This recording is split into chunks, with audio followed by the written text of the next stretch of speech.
Brandon Sports here, everybody. Hope you're having an amazing day. I'm here for my Monday Night Raw review for December 29th, 2025. Before we get into the review, please hit the like button, subscribe button to the YouTube channel for more great content coming up. Before we get into the review, my overall thoughts on this show was, it was a pretty decent show. I'm not going to be as rough as I was these past couple weeks, although I'm still going to tell the truth and tell you what I cared about and what I did not care about. I thought overall, they're really getting us going for next week, so I've been complaining for weeks that it should be every week should be an important week, but I get what they're doing. It's the holiday season, everything's basically slowed down. I always say there's two dead periods in wrestling. During the holiday season and a little bit right after, kind of like when WrestleMania season's over and the hype is over from the Royal Rumble to Elimination Chamber, then to WrestleMania. After that, it kind of just starts to go down a little bit, maybe in the summer as well too. But so I know this is a down period, but I just expect a lot more to be done during down periods to make it feel like it's not a down period, but I do understand that there are down periods to every season, basketball, football, and wrestling like I do, but there's down periods for every other season. But I thought this show was okay, not as bad as the past couple weeks. We'll get into and dissect everything about how the show went down, but overall, it was an okay show. Not really too much to complain about, especially since we're gearing up for next week. We start off the show with Joe Tessitore welcoming us into the show. They show the exterior of the venue. The one thing I like that they've done in this era with Triple H is show the exterior of the buildings, to show the outside, have the drones flying. I kind of really like that because it's just a different feel from what Vince is doing. Obviously, they've been doing it. I wish they would get back into it more with backstage shots. Even if it costs money, they need to continuously do it more so that fans can have a better presentation. I wish they would change the stages for Raw and SmackDown. If it's truly going to be a brand split, you just make sure that everything is changed the right way. It has a different feel. All these shows have the same feel, but it does look good when they continuously show the exterior, show the backstage area. Now, coming into the show, they show us a video package what Austin Theory did last week. They show us Rey Mysterio walking into the Kia Center with his dog. They show the Usos being shown in attendance. They show AJ Styles and Dragon Lee coming in. They show Stephanie Valkyrie walking in as she would put the title on against Raquel Rodriguez and Nikki Bella. So we start off with the Vision. Paul Heyman, Big Bronson Reed, Braun Breaker, Logan Paul, and now Austin Theory are shown backstage. They start to make their way through the gorilla, which I actually like. Again, continuously showing that backstage presence. See them walking through that curtain is actually a really good look. I always like that during the new era with Triple H. They start to walk down gorilla position. They walk their way down to the ring. Paul Heyman starts off by introducing himself, but the crowd is chanting CM Punk, CM Punk, CM Punk. Paul then says CM Punk could have been standing here with the Vision, but he had to placate to all of the fans and stop listening to him. Paul then says we're going to start this all over again. And when he says they're going to start all over again, he's going to introduce himself and basically go through it. I'll give you my thoughts on that after. Paul then introduces us again. Paul then says what he says he hypes up where he's going for the last Raw of 2025. Paul then says everything he says justifies something that needs no justification. Paul then says in 5 years, when you scroll through whatever platform you're on, and you will see the WrestleMania main eventers. Paul then thanks to the fans for chanting for Reigns, because at this time they're chanting for CM Punk. He restarts, then now they're chanting OTC, OTC. Paul then says you will realize that 5 years ago tonight, they are all standing in front of you. Basically, from what he was saying before he got interrupted, was these main eventers 5 years from now, you're going to see that these are guys are the main eventers of WrestleMania in this ring. Paul Heyman says that is a sentence that matters. He then goes on to say the rumors are true. The newest member of the Vision is Austin Theory. Paul then tells Austin to earn his keep and hands him the microphone. Now, my overall thoughts is it kind of gets old because Paul Heyman's been doing this for over a decade. He stands in the ring with Brock Lesnar. He stood in the ring with the Bloodline. He stood in the ring with CM Punk at certain points when they were kind of reunited at one point before he got betrayed. He did it with Seth Rollins' version of the Vision, and now he's doing it with Bronson Reed, Braun Breaker, now Austin Theory, and Logan Paul. He's doing that with this Vision, so it kind of gets repetitive, but I do get it because Paul Heyman is the ultimate hype man. Not the hype man in a disrespectful way, but he knows how to get you engaged with the talent that he wants you to be engaged with. So I don't mind it. It does get repetitive, but I don't mind it at all. Sometimes, if it gets repetitive to the same promo, then I'll kind of mind it. But sometimes I'm just like, you know what? I see what he's doing, so I kind of, just ignore it and be like, hey, whatever. Let's just get through it and see what you're going to say now. Now we go into Austin Theory's part. So with Paul Heyman hands him the microphone, Theory then says he waited his entire life for this moment. Theory then says he worked his entire career for this moment. Theory then says he has a lot of things he wants to talk about. He then goes on to say that let's talk about the next world champion and Braun Breaker. He then asks Paul Heyman to educate him on this part. Paul then says the goals of the group outweighs the individual needs of any member of the group. CM Punk's music then interrupts and he makes his way out to the stage. Now, my problem with this promo in this abbreviated version is I don't like the fact that he basically just went to Braun Breaker. We already know what Braun Breaker is about. We know what Bronson Reed is about. I acknowledge you, my tribal thief and all that. We get it. We get that. We know what these guys are because they're established. We need to know what Austin Theory is. Now, I know last week when they were backstage, he did it for a reason, to prove himself. I get it. But now I need to know a little bit more about Austin Theory. The promo should have been more. I know Paul Heyman would go on to say that the goals of an individual don't outweigh the goals of the group. Fine, that's fine. But I need to know more about Austin Theory because he's been gone off of TV. The last time I saw him on TV, he was arguing with Grayson Waller. I just wanted more from him and explaining what the new guy that he is and the mean look that he has on his face now as compared to being with Grayson Waller. But I didn't think it was a bad promo. I just thought that, okay, we know that Braun Breaker is facing Punk. We know who Bronson Reed is. We already know what Logan Paul is, the biggest star. He's hyping him up. We just need you to hype yourself up and buy into you as the individual character. Not really too much of a problem. I just thought it should have just been just a little bit different. So CM Punk walks out. He tells Theory that he is doing tricks on it and drinking gallons of the Kool-Aid. Punk then says he's not out here to listen to Austin Theory. He's out here to listen to the other kid, Braun Breaker. Punk says he has been called many things. He says he hopes someone in the group has a brain. Punk then says he is looking at Paul to explain to Braun that the match is set for next week. Punk then says he could come down there to say some things and you will do stuff to him. Punk then says there is no title match next week. Then there's no title match next week if he goes down there and they do something to him. Punk then asks if he is tougher than he is smart. Punk then says he likes to look someone in the eye before he puts them to sleep. Punk then says, unless you are scared, why don't you get your boys out of the ring so they can clear the air face to face? Punk then says he has a few things he would like to say to Braun Breaker. Punk then asks Braun if he is scared. Punk then gets into the ring. Braun then says the only one who is scared is basically you. He invites him into the ring. Braun then says, hey, my boys, they're not going to hurt you. Punk then suggests that everyone back up and let Braun do his thing on the mic. Then they leave the ring and Punk enters. So Punk then asks Braun, what does he have, and calls him a kid. Braun then asks, why are they standing here? Braun then says, why do they exist? Why are they here? Braun then says, they look at things towards the future. They look through the same lens. Look at Bronson Reed. Braun then says, look at Logan Paul. He then says, look at Austin Theory. Then he says, look at me. Then there's him. Braun then says he will be the next world champion. He then says he is tired of Punk and everyone else saying he is the future and he will figure it out and main event WrestleMania. Braun then says he is not the future, he is the now. Braun then says you have the audacity to say that he is the new shiny toy. Braun then says you say he will fail under the shining lights and they will drop him. He then goes on to say that go back to the back and find someone who can do what he can do. Then he says, go find someone who has taken over in less time. He then says, find someone who was born into this business. And then says, find someone who is a bigger dog than him. I'm not going to lie. For a second when he said that, he was saying all of these things, I thought Roman Reigns' music was going to hit. I don't know, for some reason, I thought about Roman Reigns. He said, who's the bigger dog? I know he doesn't go by the big dog, but who's the bigger dog than he is? Who's this? Who's that? So he's saying, next generation superstar. He's saying all these things, and it kind of lines up with Roman Reigns. I don't know. Just for a split second, I'm like, I'm surprised Roman Reigns' music didn't hit, even though I know he's not going to be there because it's December 30th. He'll probably be there January 5th, but just for some reason I thought that Roman Reigns' music was going to hit. Braun then says you may not like him because he hasn't paid his dues. Then says you think he has everything handed to him and it was easy because of his lineage. Braun then says everything he has had to do has been under a microscope. Braun then says he has been held to the highest level. Braun then says you don't respect him because he didn't do it in the Indies, but he was on the field with Lamar Jackson. Braun then says he is willing to die for that title, and so are you. Braun then says he will put Punk in the ground and beat him and become the new world champion. CM Punk then starts to speak to him. He says, your first mistake is assuming what he thinks of you. Punk then says, you think he would say you aren't ready. He then says you are more than ready than anyone in the back and anyone in your group. Punk then says he's not ready. CM Punk then says you want what he's got. Punk then drops the title belt on the ground and tells Braun Breaker to pick it up. Punk then says it is heavier than you think. Punk then says he has earned it and he's not ready to let it go. Because at first when he said he's not ready, I'm like, then he moved on to something else. Then he went back to it. So I'm like, man, what are you? It's kind of got confusing for a quick second, but he got back on point.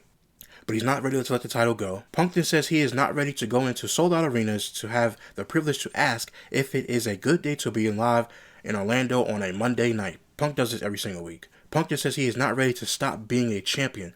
Punk then says, you are big, bad, and tough and fast. Punk then says, we are not the same. He says, one of us is CM Punk. He then says, someday, somebody is going to beat him for the title, but it won't be you. Punk then tells Braun he will see him next week. He shoves him a little bit and then he runs out of the ring.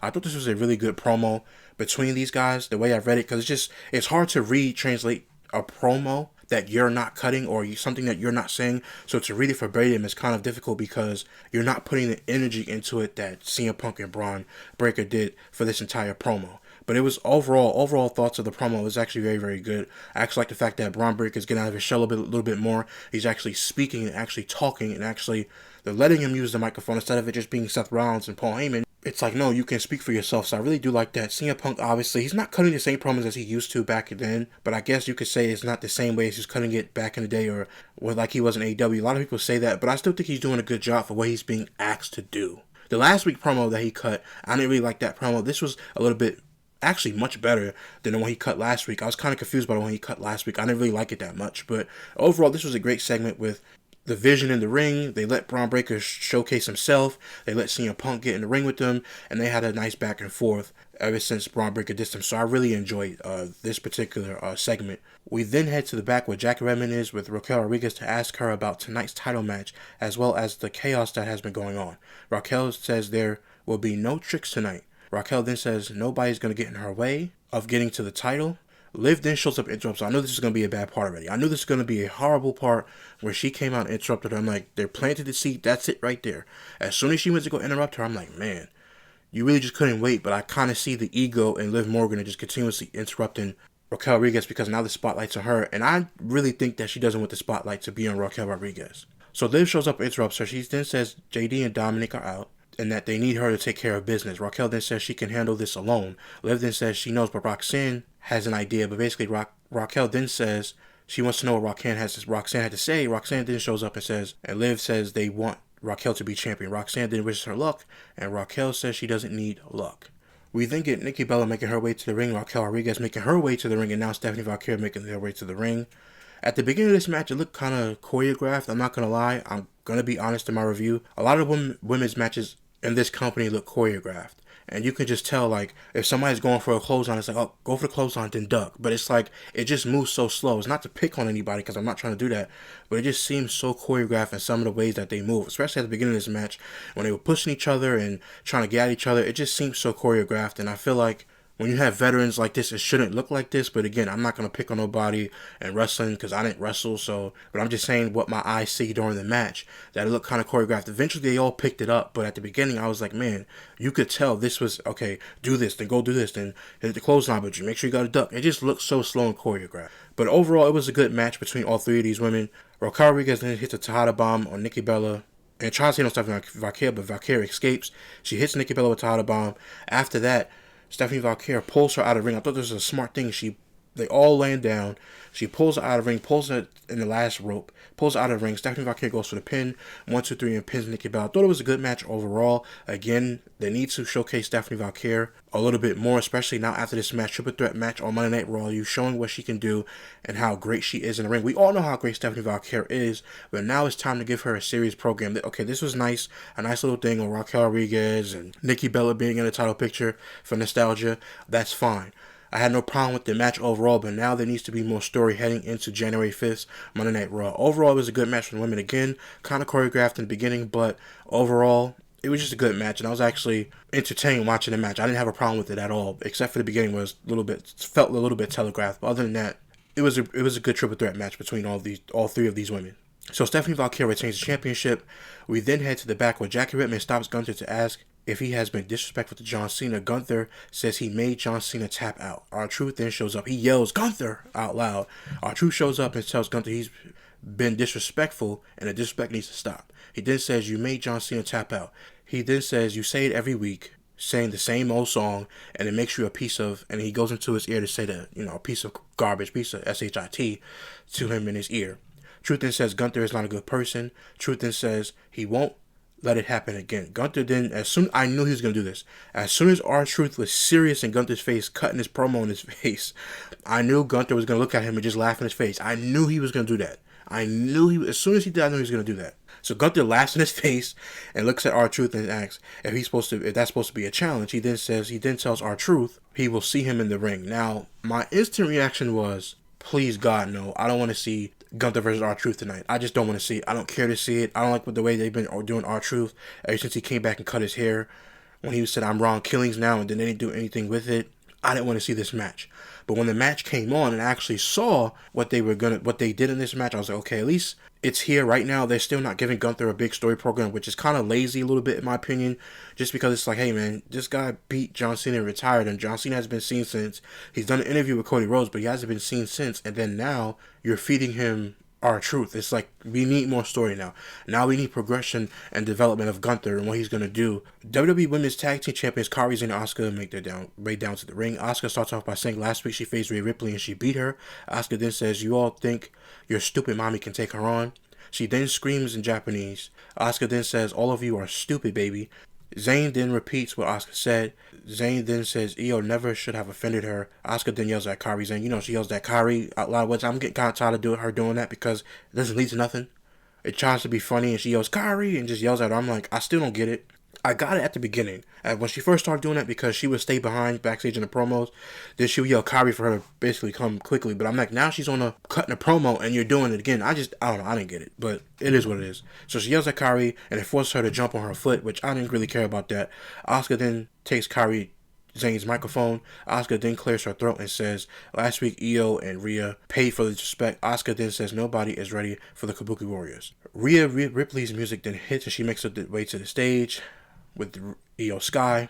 They then walk to the ring. Kairi and Asuka then wait for them in the ring, and they leave when Rhea and Io get inside the ring. Rhea and Io then go to the floor, and after Asuka and Kairi, Rhea then hits a super kick on Asuka. Kairi Zayn sends Io Sky's back to the announce desk. Rhea then punches Zayn. Asuka then hits Rhea from behind, and Asuka sends Io over the ringside barrier.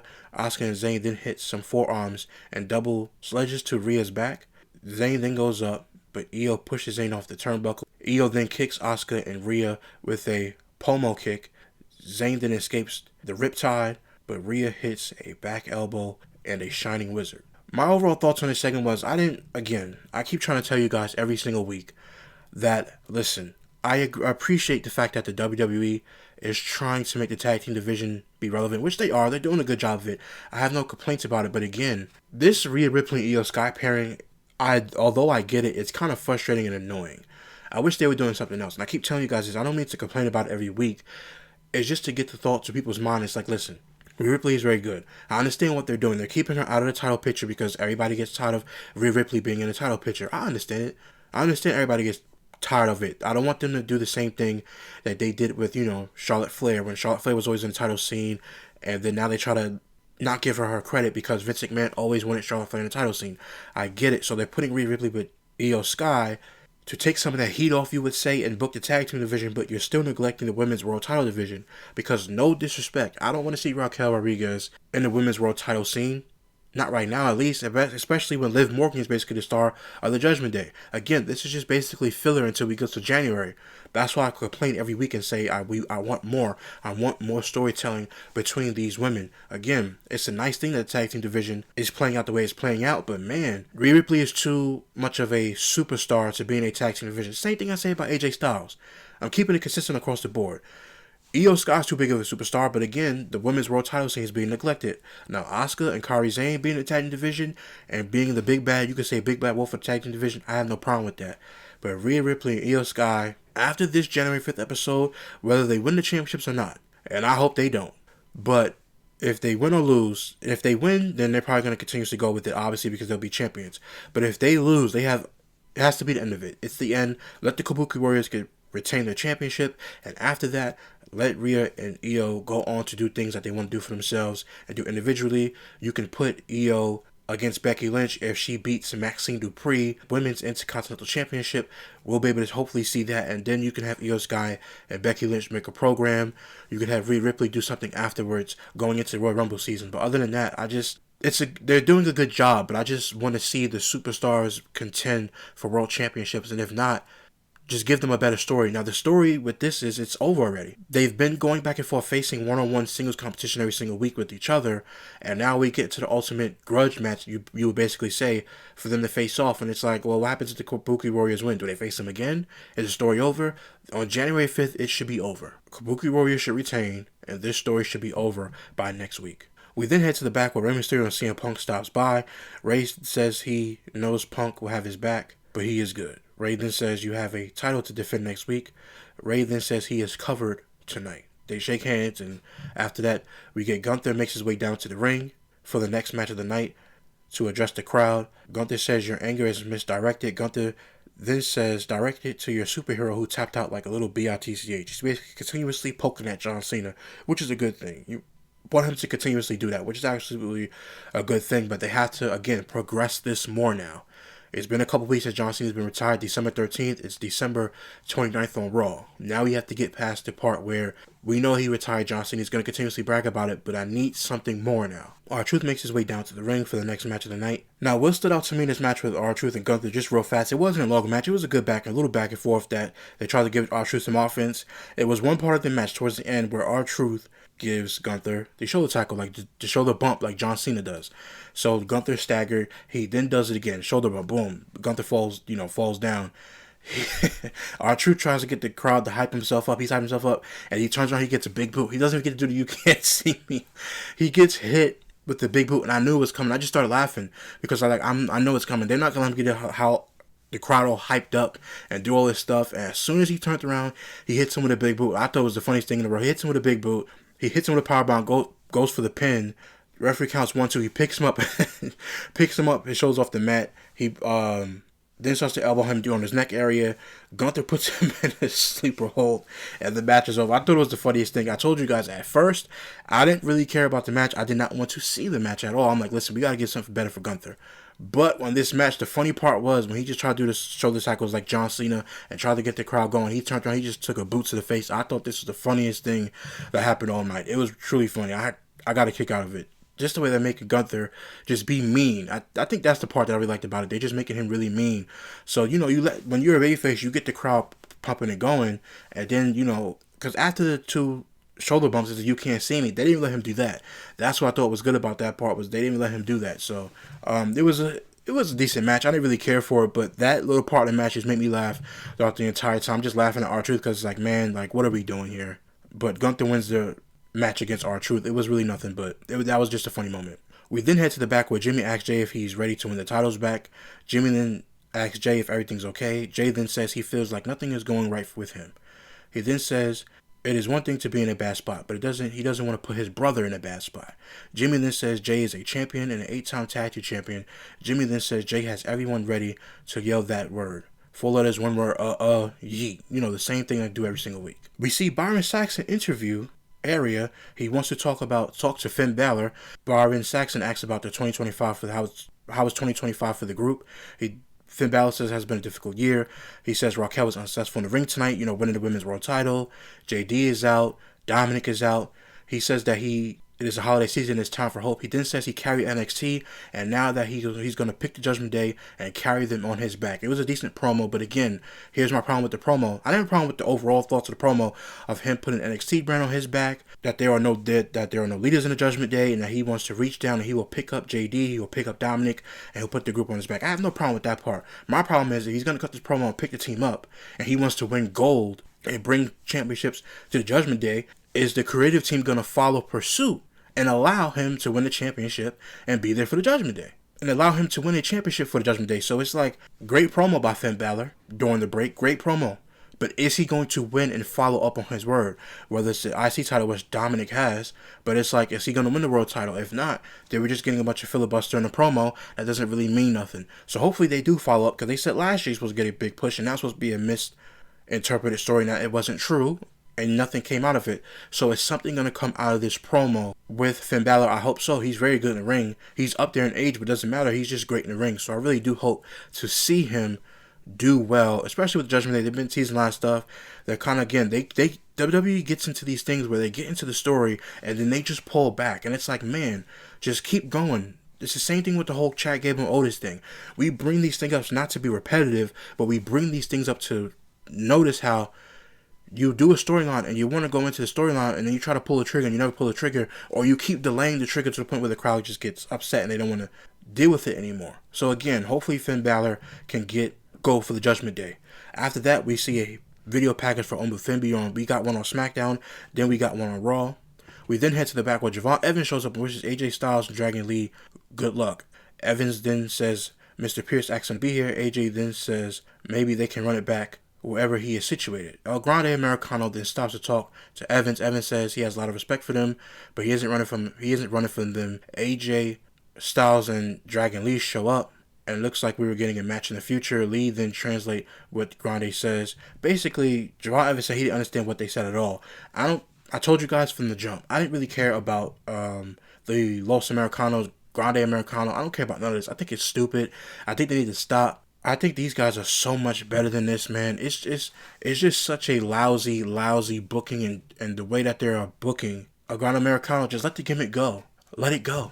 Why have Ludwig Kaiser behind the mask? This is supposed to be Chad Gable's thing. Now he's doing it, and it's just so dumb. I wish they would just get rid of it. Ludwig Kaiser is so much better than this. Pete Dunne is so much better than this. I don't understand.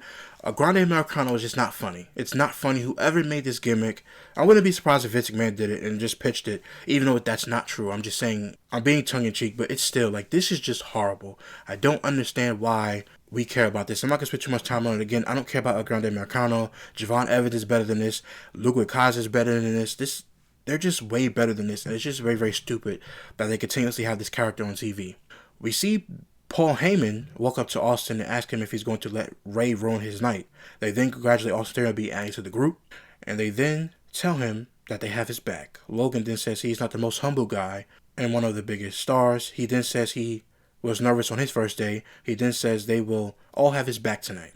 Paul then tells Logan to go to the ring with Austin Theory and bond as they take care of Rey Mysterio. Now, the one thing about this promo that I kind of noticed was Logan Paul was talking, like, he was just drawing out his entire speech. Logan Paul goes on, I'm not the most humble guy, but, and then Paul Heyman interrupts, says, yes, you are, but it's the way he was doing it. It's like like, you know those surfer dudes who just draw everything?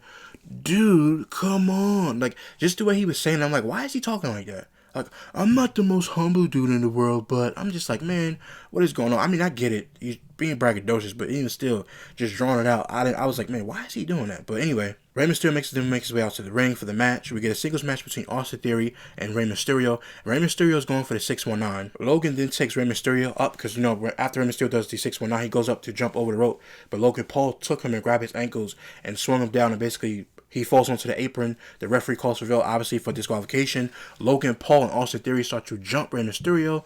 Then after the match, Logan Paul and Austin Theory are beating up Rey Mysterio. After that, Penta's music hits. He makes his way down to the ring. Again, one thing I gotta say before I get to what Penta did. The problem with Penta that I have is that if you're coming back, you've been hurt, you're coming back. He got hurt in the last time is now tournament with John Cena. You know, to face John Cena last time is now tournament. So he got hurt in that match. It's also called wound up advancing because he got hurt.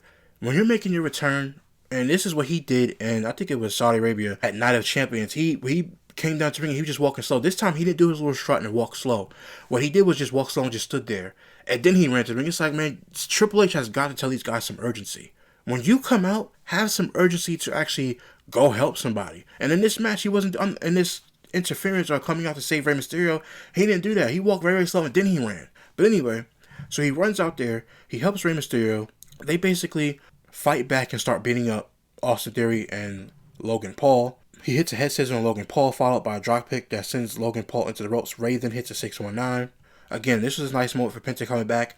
Now, my only other problem was I wish that they would put Penta back in the tag team with his brother. I hope they do. The Lucha Brothers is so needed in the tag team division, especially on Raw. It's not good. They're not doing anything with Rey Fenix. The Lucha Brothers are one of the best tag teams I've ever seen when they were in AEW and now in WWE. I know the Usos are in WWE. The New Day, they're not really... They're one of the greatest tag teams ever, but right now they're not showing it, which we'll get to them later. But, again, the Lucha Brothers, to me, when I see their matches, you see the highlights on YouTube, they're some of the best tag teams of all time, one of the greatest tag teams of all time, especially their in-ring work. It's just, again, I just don't get why they're not putting it together. They're not doing anything with Penta. He's going to team up Rey Mysterio, two masked guys, I get it, but who cares? It's no disrespect to Rey Mysterio, but let Penta have his moment, and I'm not saying that it's on Rey Mysterio. I'm just saying for the company, listen, Put Penta and his brother back together. Let them win tag team gold at WrestleMania. Let them face the Usos at WrestleMania. That'll be a great WrestleMania match. The Lucha Brothers reunite at WrestleMania to face the Usos for the World Tag Team titles.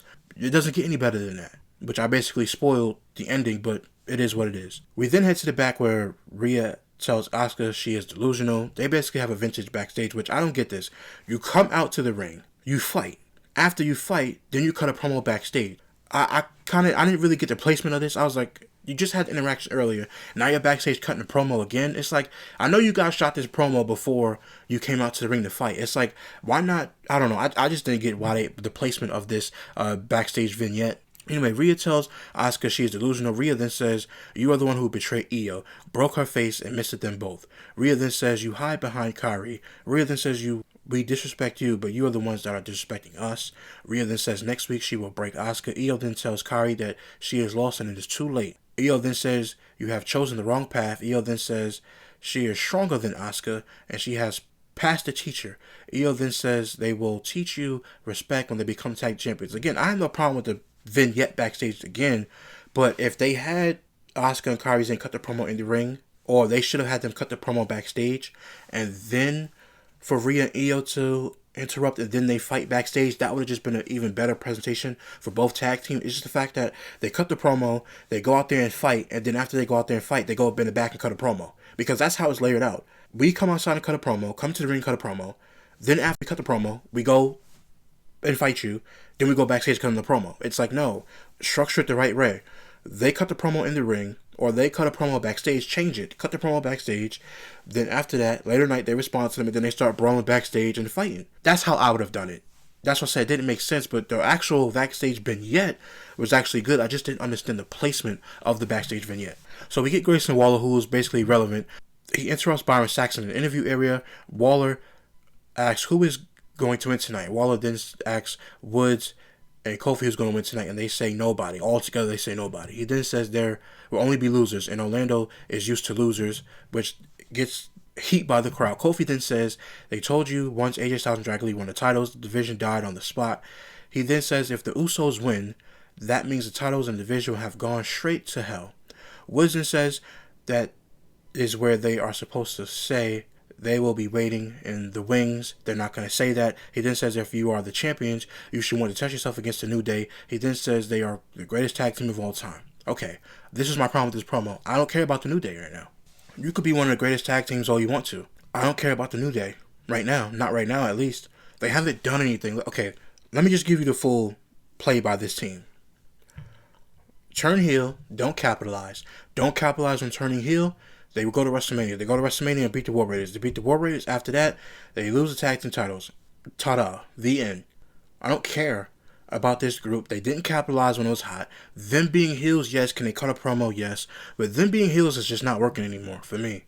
And Grayson Waller, it's like, you say that you ditched Austin Theory, but now Austin Theory's in a better position than you are. At least he's getting some shine. What are they doing? I just don't know what this company's doing. Again, I didn't really like this at all, because it's like, you guys wrestle in the ring every couple of weeks, and then you guys start cutting promos. The tag team division is dead, but when you had the tag team titles, it was like you defended them once or twice and then you lost them. It's like, whatever. Like, I just don't care about the New Day and its innovation, especially going into 2026. Again, I don't care at all. Next up, we get the Women's Intercontinental Champion, Maxine Dupree. She makes her way out to the ring. Maxine starts off by saying she had a great holiday because of you. She wouldn't be champion without the fans. Maxine then tells Becky, we all know the truth.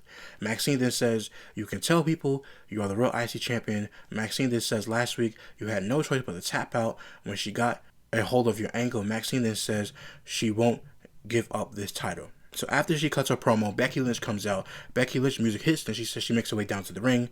She says she did not tap out. Becky then says the only thing she tapped out to is living in Orlando, which obviously is going to get the crowd heat again. They're picking on Orlando. Obviously, you know, the NXT facilities in Orlando. Everybody out there lived in Orlando. When you're in WWE, especially in NXT, you go to Orlando. So she basically, she tapped out living in Orlando. She liked living in Orlando. Becky then says, don't boo because you lost her again, but you cheer her because you had her. Which that was a good line. I'm not going to lie. Don't boo because you lost her, but cheer because you had her. I thought that was a good line.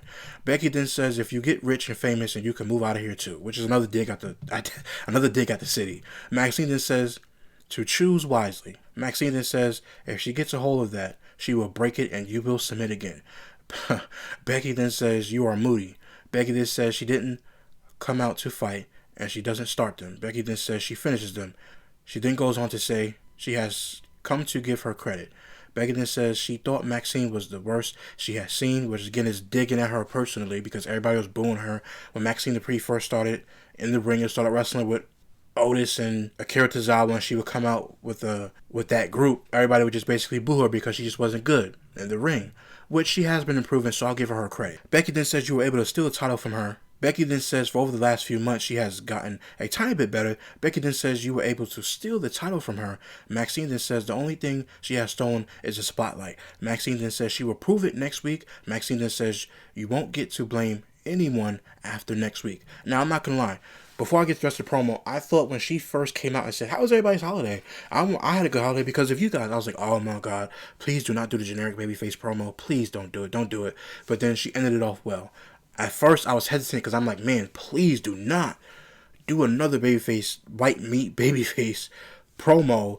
And I don't want the crowd to boo. But the crowd was okay. But still, I was like, man, don't do it, don't do it. And then she starts to go. I'm like, okay, it's getting better than the back and forth that she had. Now, Becky then says she came out to be nice. Becky then says if you think 4 weeks of training in a dungeon will compare to a lifetime of what she has done, she didn't get there because it was given to her. Becky then says she climbed over every injustice perpetrated on her. Becky then says isn't over until she wins, and she finds a way to win. Becky then says, in 1 week, all eyes will be on you, and you have to ask yourself if you are everything they think you are. Becky then says you will be everything that she knows you are. Becky then says, welcome to the big time.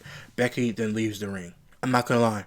I was skeptical of what this segment was going to be, but at the end, it turned out to be good. I thought this was a good back and forth between both of them. I wasn't, again, at the beginning of the promo, I was like, man, this is a white meat babyface promo that she's doing, but then it eventually got good. So we'll see what they do next week in the ring when they face off for the Women's Intercontinental Championship. But again, I thought it was a great segment just between both of them, hyping up the match. After what happens next week, I hope it's over.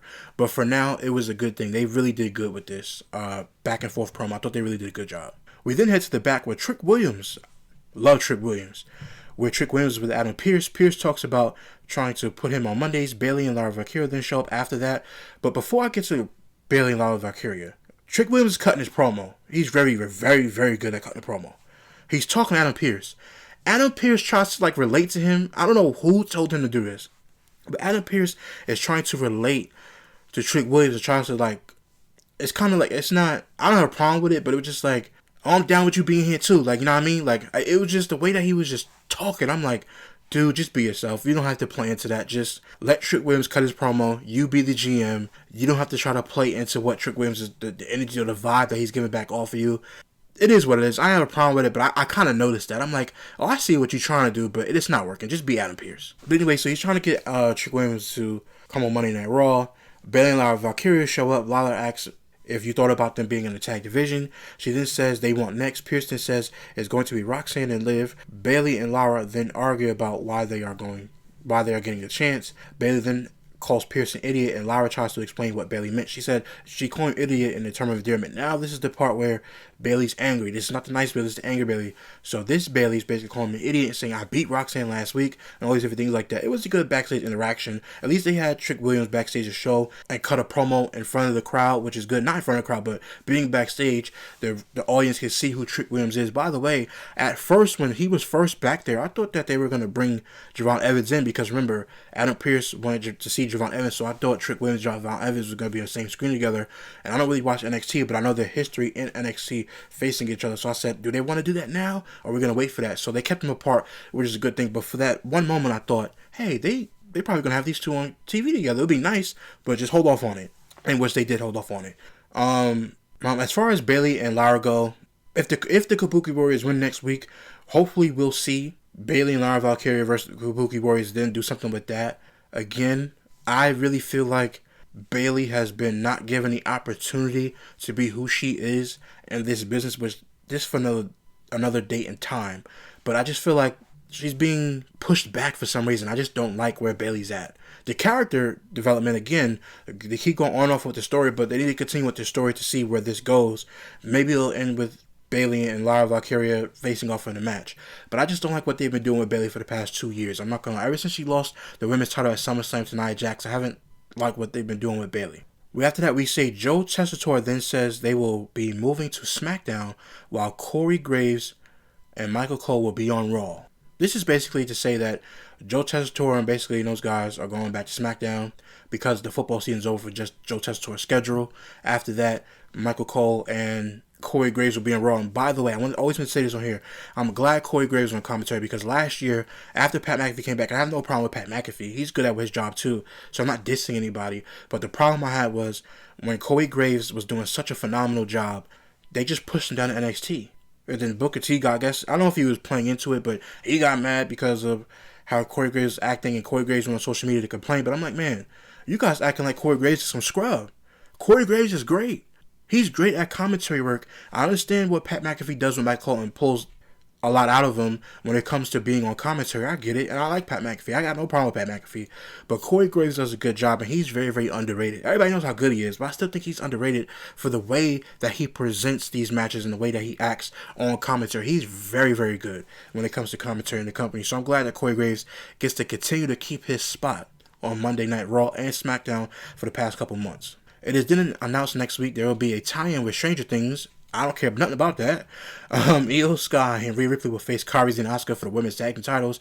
Becky Lynch faces Maxine Dupree for the women's Intercontinental Championship. And Braun Breaker faces CM Punk for the Raw Heavyweight Championship. So they've really given us the rundown for next week and hyping up everything, which I'm very, very excited about next week because they've been doing it for the past 3 weeks. That's why I've been coming on here complaining, because these past 3 weeks, I'm like, man, listen, you got to give us a good show for the next couple weeks, then we can get to the great show that's going to come up. So they're really hyping the show. Hopefully we get a great week in booking and storylines for that January 5th episode of Raw, and then we continue 2026 being a great year, not only for everybody individually who's maybe watching this review, but just the company in general. Wrestling needs to get back to where it was in 2024 when The Rock was there and everybody else was there. This company needs to get back to great booking, and that is on Triple H. Now, the Usos make their way down to the ring for the main event, and AJ Styles and Dragon Lee follow.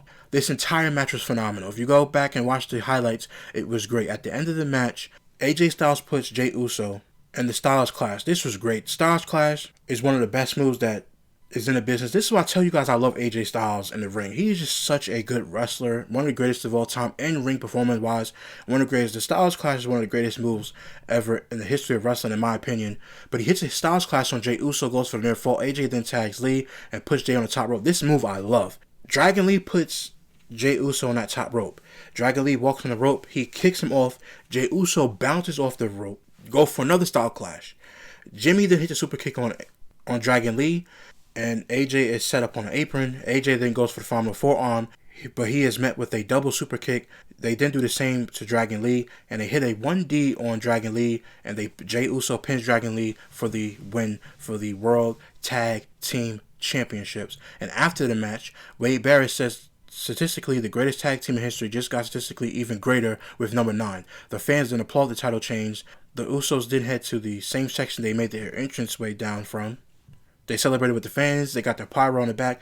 Tessitore then says, what a way to say goodbye to 2025. He then hypes up next week's 1 year on Netflix show. The executive producer credits pop up at the end, and the Usos celebrate, and the show comes to a close. The one thing I want to say about the Usos, now that they got number 9, before their careers are over, I want them to get number 10. But this time, this is just me personally, I want them to win these titles. I want them to face Lucha Brothers at WrestleMania, right? Let's just say they do that. Follow me for a second. Face Lucha Brothers at WrestleMania, right? They lose or they win, whatever. But eventually they drop these World Tag Team titles. Now, if WWE is doing away with the draft, we don't know if they do know the draft, but I want the Usos to go to SmackDown.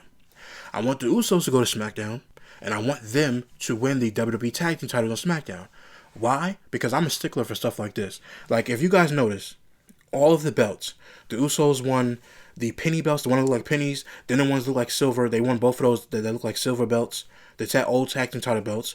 Then now they're the world tag team titles, which WWE's tag team title history is kind of messed up, but these are the world tag team titles that used to be the WWE tag team titles, and the other tag team titles used to be the SmackDown ones, but it is what it is. These world tag team title belts look good, but I want them to go to SmackDown and eventually win the WWE tag team title belt so they can say they have all iterations. It's like The Miz.